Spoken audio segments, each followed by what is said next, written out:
ইরানের কাছে আরো একবার নতি স্বীকার করতে বাধ্য হলো যুদ্ধবাজ ডোনাল্ড ট্রাম্প। ইরানের বিরুদ্ধে যে নৌ অবরোধ শুরু করেছিল আমেরিকা যুক্তরাষ্ট্র, সেই নৌ অবরোধ উঠে গেল আজ।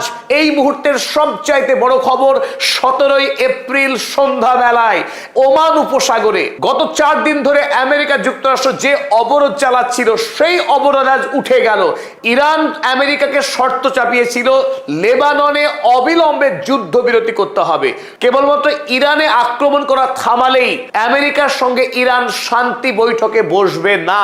দ্বিতীয় বৈঠকের আগেই ইরান আমেরিকা যুক্তরাষ্ট্রকে শর্ত চাপায়, ইসরায়েল যে লেবাননে হামলা চালাচ্ছে সেই হামলা বন্ধ করাতে হবে, নইলে ইরান কোনোভাবেই আমেরিকা যুক্তরাষ্ট্রের সঙ্গে দ্বিতীয় পর্যায়ের আলোচনায় বসবে না। সুতরাং তড়িঘড়ি কাল আমেরিকা যুক্তরাষ্ট্র বাধ্য হয় ইসরায়েলকে চাপ প্রয়োগ করতে, তারা যেন লেবাননে হামলা বন্ধ করে। লেবাননের উপরে যে গণহত্যা চালাচ্ছে ইসরায়েল, তার বিরুদ্ধে এই মুহূর্তে বিশ্বজোড়া প্রতিবাদ শুরু হয়েছে। তারপরেও আমেরিকা যুক্তরাষ্ট্র, যুদ্ধবাজ ডোনাল্ড ট্রাম্প রক্ত পিপাসু বেঞ্জামিন নেতানিয়াহুর হাতকে শক্ত করছিল ধারাবাহিক অস্ত্র পাঠিয়ে। তাই ইরান যখন চাপ প্রয়োগ করলো আমেরিকা যুক্তরাষ্ট্রের উপর যে তারা অবিলম্বে লেবাননের উপরে আক্রমণ থামাক, নইলে ইরান কোনোভাবেই আমেরিকার কোনো প্রস্তাবেই সাড়া দেবে না। তাই আমরা দেখেছি গতকাল রাতে যখন ডোনাল্ড ট্রাম্প 10 দিনের জন্য লেবাননের যুদ্ধবিরতি ঘোষণা করলেন, আর এখান থেকে প্রমাণ হয় ইসরায়েল যে যুদ্ধ করছে মধ্যপ্রাচ্যে তার আসল মালিক আমেরিকা যুক্তরাষ্ট্র। এতদিন ধরে ইসরায়েল এবং আমেরিকার মধ্যে যে রাষ্ট্রীয় কূটনীতির কিঞ্চিত ফারাক ছিল, অন্তত লজ্জার একটা আবরণ ছিল, সেই আবরণও কিন্তু কালকে ঘুচে গেল। ইসরায়েলের পক্ষে এই পৈশাচিক রাষ্ট্রপতি ডোনাল্ড ট্রাম্প তিনি যুদ্ধবিরতি ঘোষণা করলেন। অর্থাৎ লেবাননে যত আক্রমণ হচ্ছিল, সেই হোয়াইট ফসফরাসের আক্রমণও, তার জন্য সরাসরি দায়ী ডোনাল্ড ট্রাম্প। তিনি ঘোষণা করলেন যুদ্ধ, তিনি থামালেন এবং আমেরিকা যুক্তরাষ্ট্রের মুখোমুখি লেবাননের রাষ্ট্রপতি আউন এবং ইসরায়েল এই ফেরাউন, তাদের মধ্যে বৈঠক হবে আমেরিকা যুক্তরাষ্ট্রে ঘোষণা করেছে ডোনাল্ড ট্রাম্প। আর আজ তার প্রতিদান দিল ইরান। আজ ইরান ঘোষণা করেছে হরমুজ প্রণালী। 8 তারিখে আমেরিকার সঙ্গে প্রথম যখন যুদ্ধবিরতি হয়েছিল, সেই দিন হরমুজ যেভাবে খোলার কথা ছিল, সেই অবস্থায় আজ নতুন করে আরো একবার হরমুজ প্রণালী খুলে দিল ইরান। আর হরমুজ প্রণালী খোলার খবরের সাথে সাথেই বিশ্ব বাজারে তেলের দাম 10% কমে গেছে। ফলে বিশ্বের মানুষ এই মুহূর্তে কিঞ্চিত স্বস্তির নিঃশ্বাস ফেলছে। অন্তত তেলের দাম কিছুটা হলেও কমেছে ইরানের সৌজন্যে।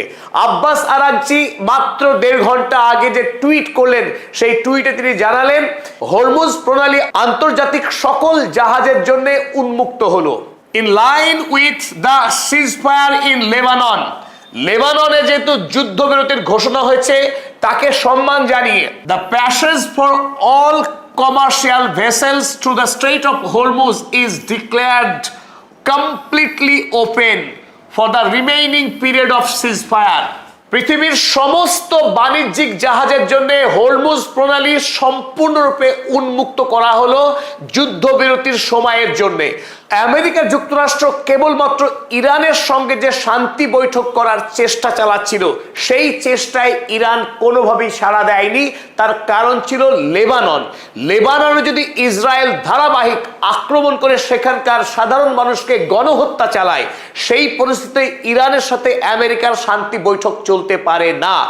এই মুহূর্তে গোটা মুসলিম বিশ্বের ইরান যে সত্যিকারের দায়িত্বশীল নেতা, ইরান অন্য দেশের মুসলিম রাষ্ট্রের উপর যে অত্যাচার হচ্ছে পশ্চিমী দুনিয়ার দ্বারা, সেই অত্যাচার বন্ধ করতে বদ্ধপরিকর, তা আরো একবার দেখালো ইরান।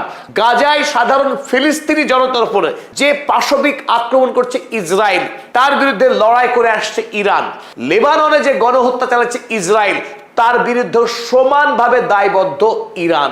তাই লেবাননে যতক্ষণ পর্যন্ত শান্তি প্রতিষ্ঠিত হচ্ছে, সেখানে আগ্রাসী সাম্রাজ্যবাদী ইসরায়েলের আক্রমণ যতক্ষণ না থামছে, ইরান আমেরিকার সঙ্গে কোনোভাবেই শান্তি বৈঠকে যেতে পারে না। আর এতেই প্রমাণ হয় এই মুহূর্তে সারা বিশ্বে একমাত্র নেতৃত্ব দানের সক্ষমতা রাখে এবং ইসলামিক বিশ্বের নেতৃত্ব দান করার সক্ষমতা রাখে ইরান। ডোনাল্ড ট্রাম্পও জানিয়েছেন যে ইরান স্ট্রেট অফ হরমুজকে উন্মুক্ত করেছে আন্তর্জাতিক জাহাজ চলাচলের জন্য। তিনি এখানে লিখেছিলেন, Iran has announced that the Strait of Hormuz is fully open। তারপরে আমরা দেখলাম সেই নাটকীয় দৃশ্য। আন্তর্জাতিক বাজারে ব্রেন্ট ক্রুড অয়েলের দাম প্রতি ব্যারেলে যখন ছিল $88, তখন এই ঘোষণা হয়। আর ঘোষণা হওয়া মাত্র তেলের দাম এক ধাপের নিচে এসে $83 টাচ করে যায়।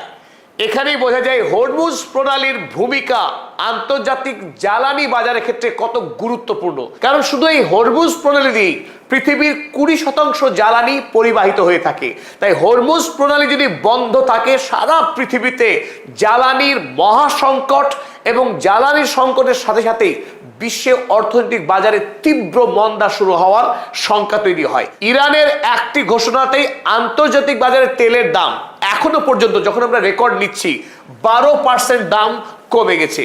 তাই আমেরিকা যুক্তরাষ্ট্র যে ষড়যন্ত্র শুরু করেছে ইরানকে জব্দ করে ইরানকে গলা টিপে তারা জয়ী হবে, সেটা অলীক স্বপ্ন, অলীক কল্পনা। ইরানকে জব্দ করতে গেলে গোটা পৃথিবী জব্দ হবে।